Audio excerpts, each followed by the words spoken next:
Welcome to my channel. আমরা একটু একটু করতে করতে ডিগ্রির ক্লাসের একদম শেষ পর্যায়ে দাঁড়িয়ে আছি। আজকে আমাদের ক্লাসটা হলো সিলেবালের ওপর। সিলেবাল সম্পর্কে যদি না জানো তবে ডিগ্রির একটু বাকি থেকে যায়, সেই একটুকে পূরণ করতে আমরা আজকে সিলেবালের ক্লাসটা নিয়ে হাজির হয়েছি।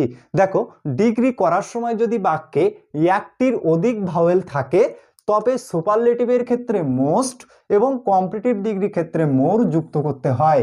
যদি একটির অধিক ভাওয়েল যদি তোমার ডিগ্রি করার সময় দেখতে পাও তাহলে কি করবে? সুপারলেটিভ করবার সময় মোস্ট এবং কম্পারেটিভ করার সময় মোর যুক্ত করতে হবে। দেখো বিউটিফুল, এখানে দেখো এই তিনটা মিলে পাশাপাশি বসেছে, এখানে একটা ভাওয়েল ধরা যায়, আর এই আই একটা ভাওয়েল, দুই এবং ইউ একটা ভাওয়েল, তিনটা ভাওয়েল কিন্তু আমরা এখানে পেয়েছি। যদি এই বাক্যকে আমরা সুপারলেটিভ করতে যাই তাহলে এর আগে কি লিখতে হবে? Most beautiful. যদি আমরা কম্পারেটিভ ডিগ্রি করতে যাই তাহলে লিখতে হবে হলো মোর বিউটিফুল। তারপরে দেখো ইন্টেলিজেন্ট, এই একটা ভাওয়েল, এই একটা ভাওয়েল, দুইটা পেলাম, এক দুই তিন চার, এই বাক্যে আমরা চারটি ভাওয়েল পেলাম।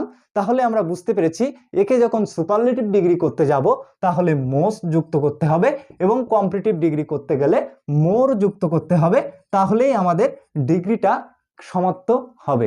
কেমন লেগেছে ক্লাসটা? সবাই পাশে থাকবেন।